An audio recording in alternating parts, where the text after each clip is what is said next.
2주 전에 사랑에 대한 말씀을 나누었는데요. 그 후 남성 리더십 모임 때 한 성도님께서 이렇게 기도를 하시는 거예요. 하나님, 오늘도 제일 어려운 사랑에 대한 말씀을 들었습니다. 예. 제가 설교 이렇게 마치고 모였는데 제일 어려운 사랑에 대한 말씀을 들었습니다. 이렇게 기도하시더라고요. 참 정직한 기도라고 제가 느꼈습니다.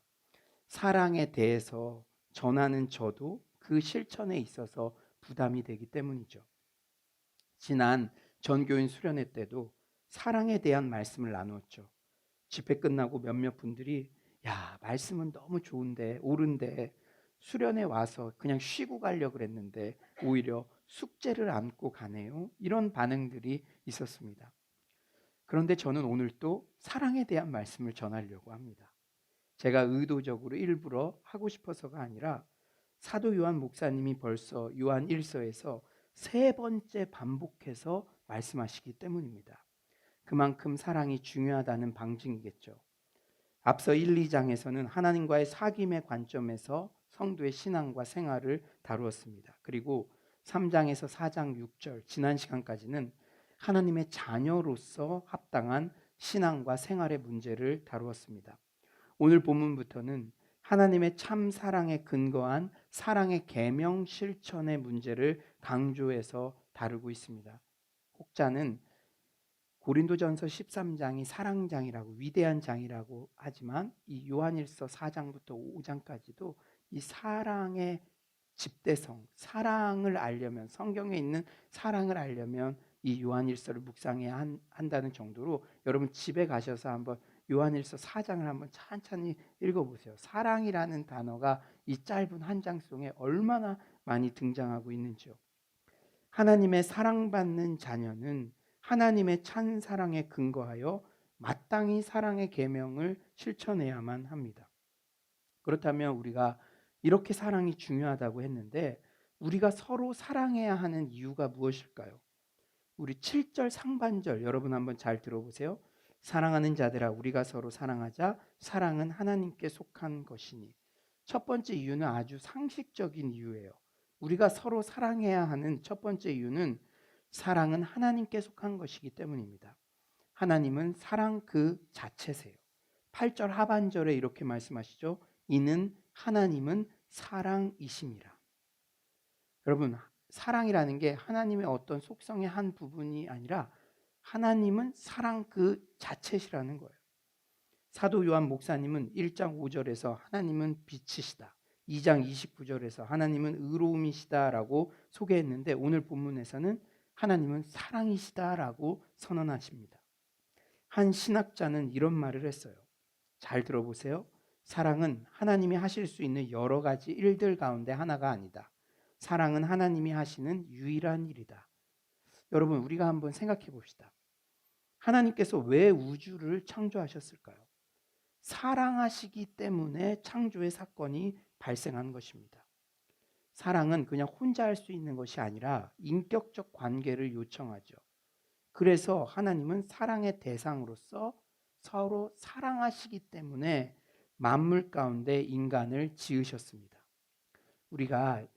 우리 온유나 우리 재율이 태어나기 전에, 우리 베이비가 태어나기 전에 이렇게 집안 청소도 해놓고 옷도 사놓고 침대도 사놓고 하는 것처럼 하나님의 창조 사건은 하나님 사랑의 진열장인 거예요. 하나님 사랑의 속성의 진열장. 여러분, 어떤 어머니가 어떤 가족이 애가 새로 태어나는데 애가 오고 나서 먼지를 치우고 그런 사람이 한 명이나 있겠습니까?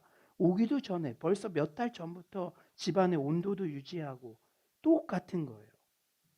하나님께서 우리를 그냥 자수성가 네 힘으로 헤쳐나가 이게 아니라 자연 만물들을 다 창조해 주시고 마지막 날 인간을 창조하신 것만 보아도 하나님 사랑이 얼마나 큰지를 우리가 알 수가 있습니다.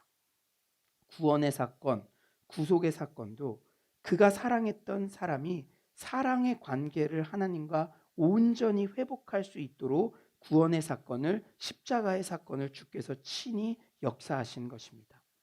여러분, 기독교적 세계관이 무엇이라고 했죠? 창조, 타락, 구속. 창조 사건도 하나님의 사랑이 동기가 되어서 하신 것처럼 타락한 인간을 구원하는 사건도 결국 하나님의 사랑의 동기인 거죠. 그리고 주님이 다시 오시는 재림의 사건 역시 하나님의 사랑이 동기가 된 것입니다. 우리 인간은 사랑 자체이신 하나님 형상 닮은 만물의 영장이죠. 그런데 우리 인간을 향한 하나님의 모든 사역은 이런 면에서 볼 때 하나님께서 하신 모든 사역이 사랑의 동기에서 시작되었다는 것이에요. 우리 인간, 하나님의 형상, 형제의 모습 속에 보이는 하나님의 뭐가 아름다워라? 형상이 아름다워라. 여러분, 그러므로 내가 하나님의 형상이잖아요. 그런데 영준이, 영민이가 이웃집 아저씨 닮으면 큰일 나잖아요. 물론 저는 전혀 그럴 염려가 없어요. 사랑 자체이신 하나님 형상 닮은 하나님의 자녀인 우리가 사랑해야 하면 너무나 당연한 일이라는 것이죠. 여러분, 사랑할 때 내가 사랑해야겠다, 어떤 숙제처럼 의지적으로 그러지 마시고 이 비유를 한번 생각해 보세요. 여러분의 자녀가 이웃집 아저씨 닮으면 큰일 나잖아요. 모든 불행의 씨앗이 되잖아요. 그런데 하나님 형상 닮은 내가 사랑 자체이신 하나님을 닮아서 서로 사랑해야 되는 것은 지극히 상식적이고 마땅한 일이라는, 너무나 당연한 일이라는 것을 사도 요한 선생님은 우리에게 말씀해 주고 있습니다. 우리가 서로 사랑해야 하는 두 번째 이유는 사랑이야말로 우리가 하나님을 제대로 안다는 가장 강력한 증거가 되기 때문입니다. 7절 하반절부터 8절은 이렇게 말씀하세요. 사랑하는 자마다 하나님으로부터 나서 하나님을 알고 사랑하지 아니하는 자는 하나님을 알지 못하나니 이는 하나님은 사랑이심이라. 이 말씀에는 다분히 영지주의자들에 대한 반박이 담겨져 있습니다. 당시 영지주의자들은 하나님을 신비적으로 혹은 비밀스럽게 자신들만 경험하여 안다고 주장했어요. 하지만 그들은 형제의 헐벗음과 굶주림을 외면하며 자신의 재물을 자신의 안위에만 사용하는 등 사랑의 실천이 결여되어 있었죠. 사도 요한 선생님은 단호한 어조로 말론을 하나님을 안다고 하면서 서로 사랑하지 않는 자들은 실상은, 제가 세상적인 말로 하나님에 대해 쥐뿔도 모른다는 것을 강조하고 있는 것입니다. 저 이 말씀이 저에게 되게 이렇게 깊게 다가오더라고요. 목사로서 하나님 하나도 모르시네요. 그것만큼 안 좋은 말이 어디 있겠습니까? 10년, 20년, 30년을 신앙생활을 했는데 내가 하나님을 아는 것처럼 이렇게 고개를 들고 다니고 있지만 형제 사랑을 실천하고 있지 않다면, 그것이 말과 혀로만의 사랑이 아니라 실제 내 삶 속의 작은 것부터 형제 사랑에 대한 실천이 없다면 나 하나님 아무것도 모릅니다. 쥐뿔도 모릅니다. 목사인 제가 하나님 쥐뿔도 모릅니다. 이러고 다니고 있으면 성도들이 누가 오겠어요? 참 이 말씀이 저에게 깊게 다가오더라고요. 우리가 하나님을 사랑하고 서로 사랑해야 되는 두 번째 이유는 사랑하는 것만이 내가 하나님을 안다는 것에 강력한 증거가 된다는 것, 여러분 잊지 마시기 바랍니다. 그렇다면 이렇게 중요한 하나님의 사랑의 본질은 과연 무엇일까요? 어떠할까요? 너무나 감사한 것은 우리 인간은 참 제한적이잖아요. 우리가 하나님의 사랑을 더듬어 찾는다고 얼마나 알 수가 있겠습니까? 그런데 너무나 감사한 것은 하나님께서 친히 우리에게 그 사랑을 분명하게 보여주셨다는 거예요. 우리 9절을 한번 다 같이 읽어볼까요? 9절입니다. 9절 시작. 하나님의 사랑이 우리에게 이렇게 나타난 바 되었으니 하나님이 자기의 독생자를 세상에 보내심은 그로 말미암아 우리를 살리려 하심이라. 아멘. 형제 사랑의 모델이 되는 하나님의 사랑은 한마디로 독생자를 내어주신 희생적인 참사랑이라는 거예요. 사랑은 여기 있으니, 여러분, 세상은요, 진정한 사랑을 찾아 쫓고 있는데요. 사랑은 여기 있으니. 저는 이 말씀을 묵상하면서 이렇게 진정한 사랑이 여기 있다고 확신해서 말할 수 있는 종교는 기독교밖에 없고 그것이 기독교의 힘인 줄 믿습니다. 사랑은 여기 있으니. 진정한 사랑의 출처를 밝히고 있어요. 우리 10절 한번 다 같이 읽어볼까요? 10절입니다. 시작. 사랑은 여기 있으니 우리가 하나님을 사랑한 것이 아니요 하나님이 우리를 사랑하사 우리 죄를 속하기 위하여 화목제물로 그 아들을 보내셨습니다. 아멘. 이 세상은요, 여러분 여기에 청년들도 많이 있고요. 또 요새는요, 중년 여성, 황혼, 이혼 막 이런 것들이 회자될 정도로 중년들도 황혼들도 뭐 진정한 사랑을 지금부터라도 내가 찾겠어. 제가 이 세상의 모든 돌아가는 것들을 보면 뭐 청소년, 청년, 어른 다 할 것 없이 사랑 아리를 하고 있는 것 같아요. 사랑 아리. 부모님으로부터 진정한 사랑을 받지 못했다고 생각하는 사람들은 그것을 평생의 어떤 상처로, 때로는 좀 죄송한 얘기지만 그것 때문에 나는 이렇게 까탈스러울 수밖에 없어요. 진정한 사랑을 못 받았기 때문에 그런 것 같아요. 사랑 아리들을 다 하고 있는 것 같아요. 여러분, 그런데 한번 잘 들어보세요. 홍수가 나면 제일 많이 볼 수 있는 것이 물이죠. 물이 막 범람하니까 온 천지가 물입니다. 그런데 홍수가 나면 제일 얻기 힘든 것도, 제일 귀한 것도 깨끗한 물, 먹을 만한 물, 진정한 물이라는 거죠. 홍수가 나면 마실 물을 구하기가 정말 힘듭니다. 이것이 얼마나 역설적인 현상입니까? 지금 우리가 살고 있는 시대는 가히 사랑의 홍수 시대라고 말할 수 있어요. TV를 틀어보세요. 영화를 보세요. 그리고 음악을 들어보세요. 뭐 힙합 이런 것도 이렇게 들어보면 모두가 사랑을 말하고 있습니다. 온 천지가 사랑을 말하고 사랑을 노래하고 있어요. 그런데 여전히 사람들이 이혼율은 급등하고 또 사람들이 병들어가고 외로워하고 갈라지고 등을 돌리고 피 흘리고 싸우고 있는 이유. 왜 그런지 여러분 너무나 잘 아시잖아요. 한마디로 진정한 사랑이 없어서입니다. 사랑의 고갈 때문이에요. 이 얼마나 역설적인 세상입니까?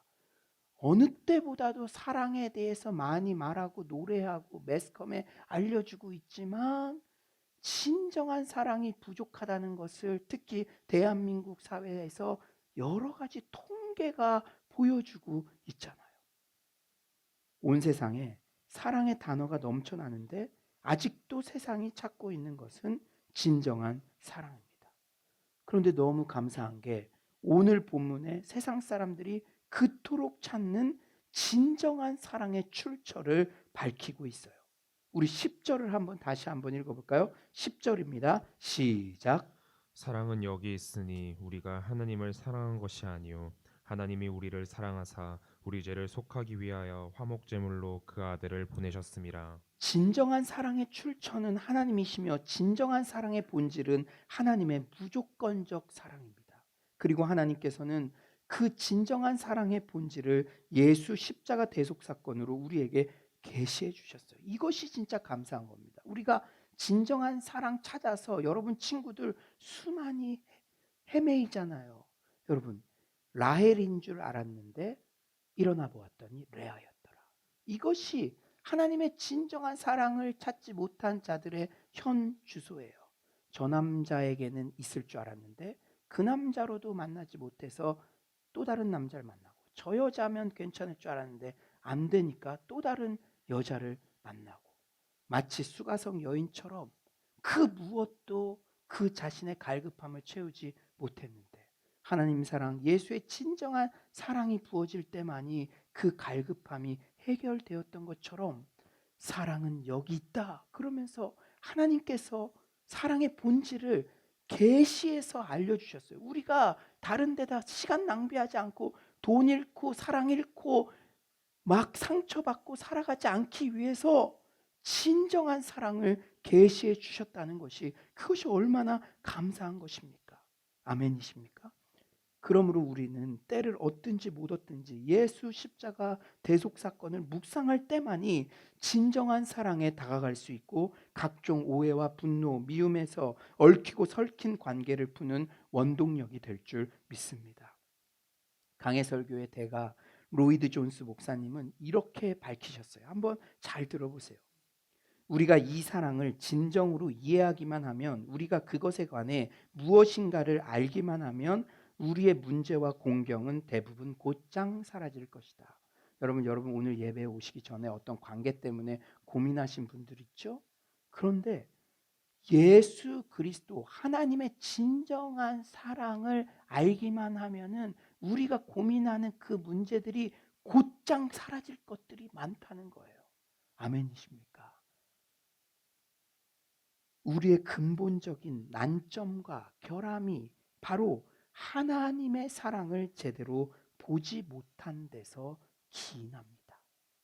우리의 난점과 근본적인 문제가 뭐 환경 문제, 돈이 없어서, 자녀가 성격이 다른 반항적이어서 안 좋은 친구 만나서, 그런 환경적인 것들은 수도 없이 있어 왔어요. 여러분 지금만 힘들었습니까? 그런 환경적인 어려움은 우리가 예수님 만날 때까지, 죽을 때까지 계속됩니다. 그런데 우리가 현재 당하고 있는 난점과 문제점의 근본 원인은 하나님의 사랑에 대한 갈구와 그 친밀한 하나님과의 관계 속에서 오는 풍성함이 줄어들었기 때문이죠. 우리의 근본적인, 오늘 여러분 기도 제목들이 있으시죠? 오늘 오시기 전에 하나님의 사랑으로 응답받는 역사 있는 이 아침이 되시길 간절히 축원합니다. 10절을 통해서 하나님의 진정한 사랑을 우리가 좀 더 들여다볼까요? 우리가 하나님을 사랑한 것이 아니요 하나님이 우리를 사랑하신 것이다. 이것이 얼마나 놀라운 말씀인지 몰라요. 영어에 not A but B라는 수거 구문이 있죠. 여러분 공부 열심히 하셨으니까 A를 강조하는 겁니까? B를 강조하는 겁니까? 아멘. 네, 그래요. 그냥 하나님이 우리를 사랑하셨다 얘기할 수도 있는데 우리가 하나님을 사랑한 것이 아니요 not A but B, 하나님이 우리를 사랑하신 것이다. 하나님이 얼마나 우리를 사랑하신 것인지 강조하고 있는 것이죠.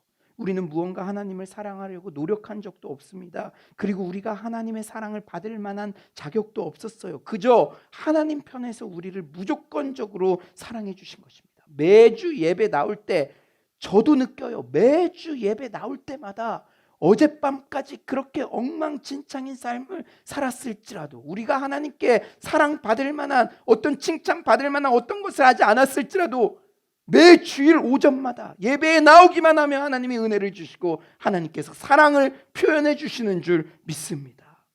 헤세드, 받을 자격 없는 사랑에게 베푸시는 하나님의 언약적 사랑, 그 사랑을 우리가 받은 것이죠. 그래서 바울은 이렇게 고백하죠. 우리가 아직 죄인 되었을 때에 그리스도께서 우리를 위하여 죽으심으로 하나님께서 우리에 대한 자기의 사랑을 확증하셨느니라. 여러분 자녀를, 내 자녀라고 하더라도 얘가 착한 일하고 내 마음에 기쁜 일 할 때 더 예쁘더라고요.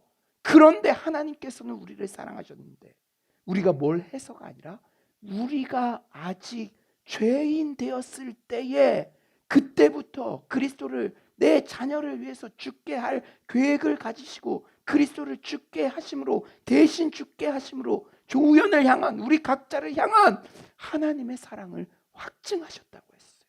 우리가 아직 죄인 되었을 때에. 오늘 미션홈 영상 보니까 우리 마음이 따뜻해지죠? 저만 그런가요? 근데 미션홈 처음 시작할 때 하나님께서 저에게 감동으로 주신 말씀이 있었어요. 누가복음 15장 탕자 아버지의 마음. 우연아, 이곳에 어떤 청년들이 오든지 그 탕자 아버지의 마음을 너가 지키도록 애써야 된다. 그리고 제가 처음 온 친구들에게 고백했어요. 이 공동체는 너희들이 어떠한 일을 하더라도 품어주는 그 공동체, 허용되는 공동체, 그것을 너희들이 간접적으로 경험하는 곳이 되었으면 좋겠다. 아, 그렇게 사람이 말대로 되더라고요. 선포하고 되니까 품어줄 일이 매일 생깁니다. 허용해줘야 될 일이 매일 생겨요. 그럼에도 불구하고 수요일날 갈 때 떡도 문 앞에 갖다 놓고 빼빼로도 갖다 놓고 막 그렇게 하는데요. 제가 놀라운 사실을 발견했어요. 우리 청년들이 수많은 설교로 마음이 조금 여는 것이 아니라, 아, 목사님이 분명히 다 알고 있는 것 같은데 눈이 이렇게 딱 찢어져서 예리하게 지나가기만 해도 다 아는 것 같은데 그런데도 그냥 안아주네. 이 마음이 조금이라도 들어갈 때, 우리 특히 탈북한 대학생 청년 있잖아요. 첫 번째 학기랑 지난 학기랑 저를 보는 눈빛이 달라요. 좀 비워 있어도 그 친구가 꼭 교회에 나오고 큐티에 나오고 그런 거와 상관없이 자리 비었을 때 호빵이라도 하나 갖다 주고, 화이팅, 한국에서 시험 치기 어렵지, 오늘도 화이팅. 그러니까 보는 태도가 달라지고 갈 때마다 먼저 인사하고, 이제는 아이들이 큐티할 때도 자기 어려운 얘기도 조금씩 이야기하고. 사랑하는 여러분, 하나님의 사랑은 이같이 조건 없는 우리가 아직 죄인 되었을 때, 받을 만한 자격이 없을 때 먼저 하나님이 우리를 사랑해 주신 것인 줄 믿습니다. 이사야 53장 6절도 말씀하시죠. 우리는 다 양 같아서 그릇 행하여 각기 제 길로 갔거늘 여호와께서는 우리 모두의 죄악을 그에게 담당시키셨도다. 오늘 본문 10절 하반절에도 화목제물로 그 아들을 보내셨습니다. 저는 여러분들도 이미 다 들었을 거예요. 새가족 교육 때마다 빠지지 않고 전하는 메시지가 있습니다. 성도님께서 심장병이 걸렸는데 심장 이식 수술을 받아야 하는데 맞는 심장이 우리 큰아들 영준이 심장밖에 없습니다. 제가 상상하기도 싫지만 제 아들 영준이의 심장을 떼어 성도님께 주었습니다. 이런 저를 보고 사람들은 모두 미쳤다고 하겠죠. 이런 아버지의 사랑은 crazy love, 미친 사랑입니다. 그런데 우리가 모두 이런 미친 사랑을 아버지 하나님으로부터 받은 존재들입니다. 이 아버지 하나님의 미치도록 강력한 사랑이 내 심장에 제대로 관통하면 육신의 아버지로부터의 상처, 지독한 외로움의 고통, 예전 교회에서 받았던 상처, 버림받았다는 감정에서 오는 무기력, 그 모든 것이 치유되고 밥맛, 입맛, 살맛이 돌아오며 새로운 생명을 얻게 되는 줄 믿습니다. 여러분, 우리 성도님들 이렇게 주일날마다 식사를 극진히 준비하며 이렇게 디스플레이를 하며 영상을 준비하며 다음 세대를 섬기며 목자로서 여러분들에게 연락하며 그렇게 할 수 있는 근원적인 힘이 어디에서 나옵니까? 자기 아들을 죽기까지 내어주신 그 crazy love, 그 아버지 하나님의 사랑 때문에 우리가 모든 종교 활동을 하는 줄 믿습니다. 그 사랑이 출발점이 되어야 돼요. 이 하나님의 진정한 사랑을 제대로 깨닫게 되면 바울처럼 이렇게 고백할 수밖에 없죠.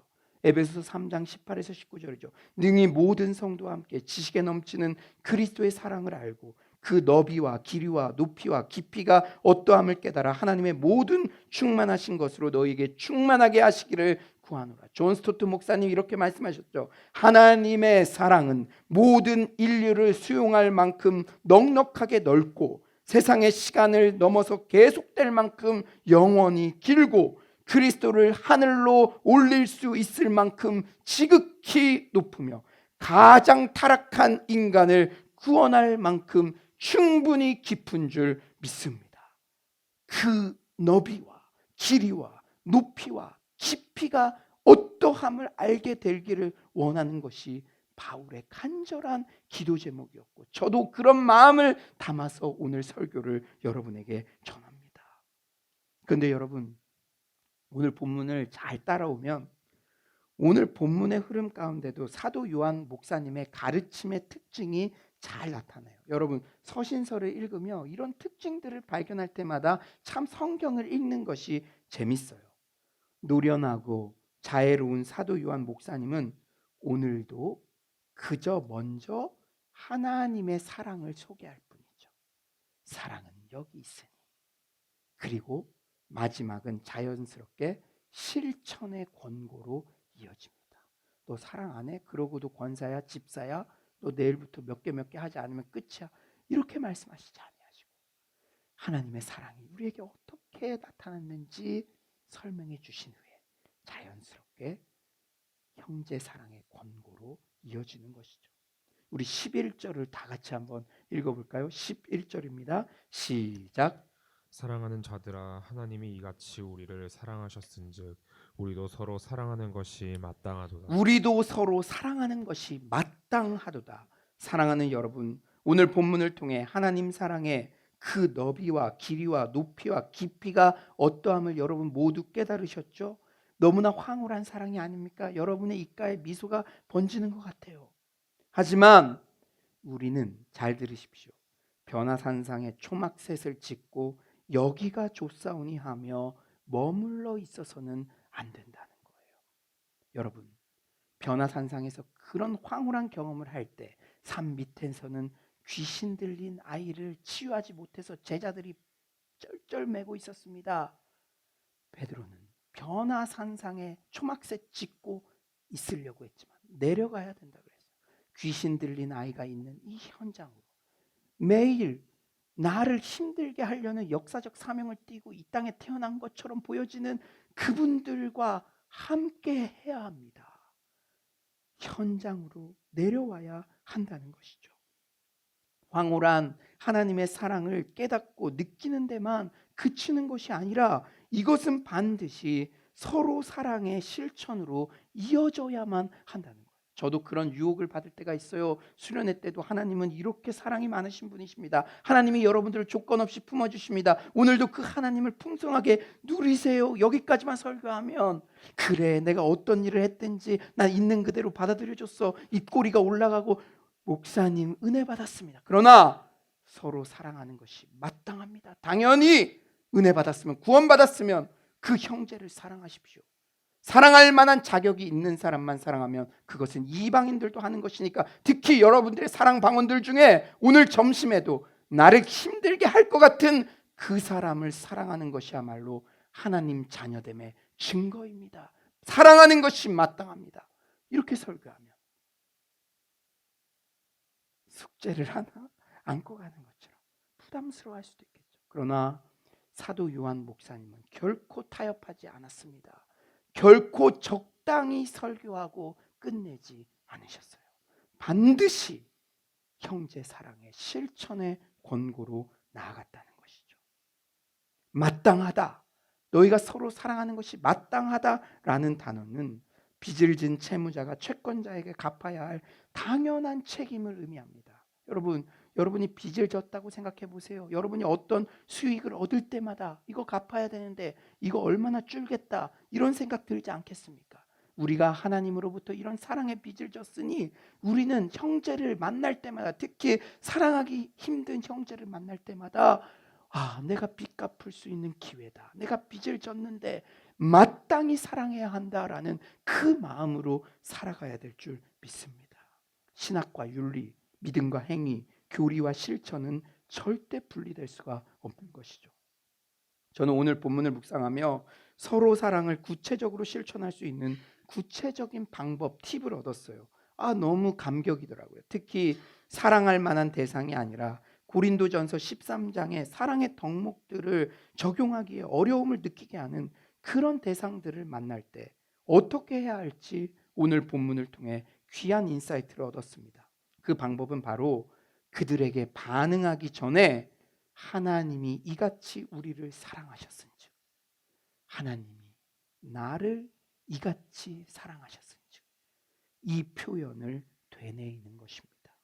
지난 일주일 동안 제가 제 삶 속에서 실제 적용해 보니까 정말 효과가 있더라고요. 이 작은 실천이 지난 한 주 마음관리에 실패할 뻔한 위기에서 저를 여러 번 구해 주었습니다. 하나님이 이같이 우리를 사랑하였은즉 하나님이 이같이 나를 사랑하였은즉 계속 되뇌이다 보니까 여러분 놀라운 것은 저의 시선이 저를 힘들게 하는 상대방에게서 저에게로 옮겨지더라고요. 그리고 저의 연약함과 과거의 실수에도 불구하고 조건 없이 저를 품어주셨던 하나님의 사랑이 생각나게 하셨습니다. 이 훈련이 반복되고 깊어지니까 잘 들으십시오. 죄와 죄인이 구분되기 시작하더라고요. 여러분, 마치 온몸이 고름으로 덮인 아프리카 아이를 우리는 미워하지 않잖아요. 고름은 피해야 될 것, 없어야 될 것, 정말 안 좋은 것, 보기도 싫은 것이지만 고름과 아이를 분리하게 됩니다. 고름과 아이를 분리하여 극률한 마음으로 그 아이를 바라보듯이 죄인인 그를 위해서도 예수님께서 대신 죽으셨으며 그도 하나님의 긍휼을 입어야만 살아갈 수 있는 나와 동일한 존재로 여겨지기 시작합니다. 놀라웠어요. 죄와 죄인이 구분되기 시작하더라고요. 이 모든 출발점은 하나님이 이같이 우리를 사랑하셨은즉이라는 표현을 작은 목소리로 되뇌이는 것에서 시작되었습니다. 그런데 쉽지 않더라고요. 이게 말같이 그렇게 쉽지 않습니다. 이것은 마음 관리를 위한 전쟁이에요. 저도 그 전쟁을 지난 일주일 동안 하다가 이 자리에 섰습니다. 내가 지고 화를 내고 본능적 감정에 따르는 대신 단번에 말하거나 행동하거나 혹은 반응을 보이는 대신 멈추고 자신에게 의지적으로 말해야 합니다. 잠시 멈춰 내 자신이 어떤 상태였는지를 보는 것이죠. 그가 나를 이렇게 사랑하였은지. 여러분, 존 버년, 나 같은 죄인 살리신 존 버년은 이렇게 고백해요. 한번 잘 들어보세요. 아래에 처한 자는 추락을 두려워할 필요가 전혀 없으며 낮아지는 자에게는 교만이 없다. 이게 무슨 말입니까? 우리가 영광스러운 복음의 조명 아래 내 자신을 볼 때 누구도 나를 비난할 수가 없어요. 감정을 상하게 할 수 없습니다. 왜 그런지 아세요? 이미 나는 너무 낮아져 있어서 더 내려갈 데가 없기 때문입니다. 비난이 안 들려요. 왜냐? 이미 나는 내려갈 데가 없을 정도로 그 바닥을 보았기 때문이죠. 내 영혼의 실체를 보았기 때문이죠. 나는 더 엉망진창인 사람인데 저 사람에게 이것까지는 들키지 않았네. 오히려 안도하게 됩니다. 예전에는 뭘 얘기하면 네가 날 뭘 알고 그래 발끈했지만 내 자신을 복음의 영화로운 빛 앞에서 살펴보니까 이제는 감사하게 돼요. 저 사람이 비난해도 난 더 나쁜 사람인데. 여러분, 제가 우리 정필도 목사님 목회에 위기가 있다고 했잖아요. 많은 사람들이 막 이걸 써가지고 목록을 써서 그랬는데 그 쓴 목록 정필도 목사님의 비리 그거를 봤는데 오히려 감사했다고 고백합니다. 이것보다 훨씬 나는 더 처절한 사람인데 그걸 모르는구나. 복음의 빛 앞에 가까이 다가가는 사람의 자연스러운 반응은 바로 이 존 버년의 고백처럼 더 낮아질 것이 없습니다. 이렇게 고백하게 될 줄 믿습니다. 하나님 앞에서 자기 자신을 본 다음에 다른 사람을 보게 되면 다 올려다보게 되는 것이죠. 이제 말씀을 정리하겠습니다. 진정한 사랑에 대한 말씀을 들을 때 이 내용들은 너무나 좋지만 제가 여러분에게 설교를 전하면서도 제 개인적으로도 또다시 사랑의 실천이 숙제처럼 다가옵니다. 여러분, 말씀 듣는 것으로만 그치는 것이 아니라 바로 점심 식사하실 때 사랑의 실천의 숙제, 과제의 장이 우리에게 펼쳐지는 거예요. 여러분에게 도전이 될 만한 한 예화를 소개합니다. 일단의 관광객들이 인도의 나완자촌을 방문한 일이 있었다고 합니다. 한 간호사 선교사 자매가 나완자들의 피 고름을 입으로 빨아 처리하는 모습을 보던 한 중년 신사가 이렇게 독백처럼 말을 내뱉었대요. 난 100만 불을 주어도 저런 짓은 못하겠다. 이때 이 자매가 그 말을 흘려듣고 이렇게 대답합니다. 저도 100만 불을 받아도 이 짓은 못합니다. 그러자 그가 그럼 어떻게 그런 일을 하고 계십니까? 물으니 이 자매의 대답이 우리에게 깊은 울림을 줍니다. 성령님께서 그리스도의 사랑으로 나를 강권하시기 때문입니다. 그렇습니다. 그 성령 하나님이 지금도 우리가 사랑을 실천할 수 있도록 촉구하시며 도와주십니다. 여러분, 우리 교회도 마찬가지예요. 여러분들이 저분은 건강도 그러신데 연세도 많으신데 시간도 없는데 어떻게 저렇게 충성하실 수 있을까? 헌신하실 수 있을까? 내 수준에서 생각하면 이해가 안 가죠. 그러나 그렇게 할 수 있는 이유는 성령님께서 그분을 강권하시고 촉진하시고 도울 힘을 주시기 때문인 줄 믿습니다.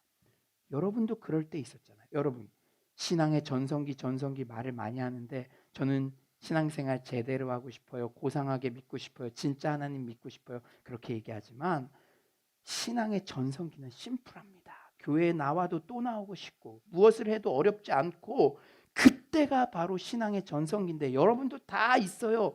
그때 여러분 힘으로 하신 것이 아니죠. 성령님께서 도와주시니까 그 힘으로 감당한 것인 줄 믿습니다. 여러분, 오늘 본문을 찬찬히 보면요, 성부, 성자, 성령 하나님의 사역이 차례로 소개되어 있어요. 성부 하나님은 속성이 사랑 그 자체이시고 성자 예수님은 사랑의 실행자이십니다. 그리고 마지막으로 성령 하나님은 사랑의 촉진자로 소개되고 있죠. 요한일서 4장 13절, 우리 마지막 절 한번 다 같이 한번 읽어볼까요? 시작. 그의 성령을 우리에게 주심으로 우리가 그 안에 거하고 그가 우리 안에 거하시는 줄을 압니다. 예, 사도 요한 목사님은 삼위일체 하나님을 소개하면서 성부 하나님은 사랑 그 자체시다. 성자 예수님은 그 성부 하나님의 사랑의 계획을 이 땅에 실행한 실행자시다. 그리고 마지막으로 성령을 너희 안에 주어 성령 하나님은 그 사랑을 우리 각자에게 적용시키시고 우리가 그 사랑은 여기 있으니 진정한 사랑을 알고 실천할 수 있도록 도와주시는 촉진자시다. 그 말씀을 우리에게 해주고 계신 거예요. 로마서 5장 5절도 분명히 말씀하죠. 소망이 우리를 부끄럽게 하지 아니함은 우리에게 주신 성령으로 말미암아 하나님의 사랑이 우리 마음에 부은 바 됨이니라. 아무쪼록 오늘 이 예배를 통해 하나님이 이같이 우리를 사랑하셨은즉 우리도 서로 사랑하는 것이 마땅하도다. 이 말씀을 하나님께서 우리 공동체에 주시는 레마의 말씀으로 붙잡으시기를 바랍니다. 특히 사랑하기 힘든 대상을 만날 때마다 하나님이 이같이 나를 사랑하셨은즉 이 말씀을 되뇌이시기 바랍니다. 사랑 자체이신 성부 하나님, 자신을 아낌없이 희생제물로 내어주신 성자 예수님, 우리가 사랑을 실천하도록 끊임없이 격려하시는 성령 하나님, 삼위 하나님으로부터 진정한 사랑을 배워 그 사랑을 실천하고자 몸부림치는 서울로의 모든 성도님들 되시기를 간절히 축원합니다.